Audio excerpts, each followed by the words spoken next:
ഇമ്മ ഇമ്മ ഈ മഞ്ഞച്ചിട്ട് എന്താണിത്? അതെ, കോഴിമുട്ടയാണ്. അതിൽ എന്തൊക്കെയുണ്ട്?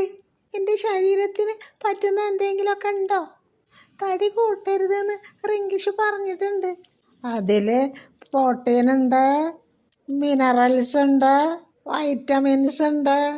ഇതൊന്നും നിനക്കറിയില്ലേ? അറിഞ്ഞെങ്കിൽ പിന്നെ ഉമ്മാനോട് ചോദിക്കുമോ? ഇതെന്തേ സ്കൂളിൽ ചെയ്തേർന്ന്? ഞാൻ സ്കൂളിൽ ചെന്ന ഉടനെ തന്നെ കുസുമ ചേച്ചി എന്നെ അടുക്കളയിൽ കണ്ടു വിളിക്കൂ. എന്നിട്ട് ചെമ്പൊക്കെ പിടിക്കാനൊക്കെ പറയും.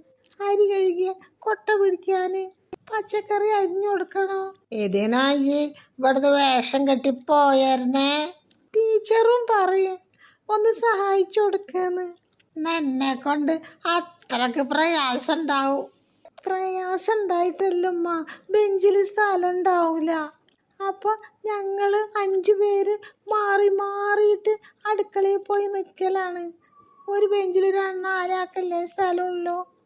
ഇതൊന്നും എൻ്റെ കുട്ടി ഇവിടെ പറയാഞ്ഞ്. വീട്ടിൽ തന്നെ ഇരിക്കാനൊരു ബെഞ്ചോ കസേരയോ ഇല്ല.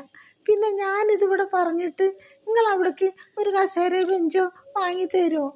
വെറുതെ മോഹിച്ചിട്ട് കാര്യമുണ്ടോ? ഞാനതാ പറയാത്ത. ഇപ്പം നിനക്ക് പഠിക്കണോടത്ത് ബെഞ്ചൊക്കെ ഉണ്ടോ മര്യാദക്ക്? ഇപ്പം ബെഞ്ചുണ്ടായിട്ട് കാര്യമില്ല, എനിക്ക് പോകാൻ പറ്റിയിട്ടില്ലല്ലോ. അത് നിന്റെ കയ്യിലിരിപ്പല്ലേ. ഉപ്പയാണ് ചോറ് വെച്ച് തന്നത്. വെറുതെ അല്ല നിങ്ങളെപ്പോൾ പറയണത്.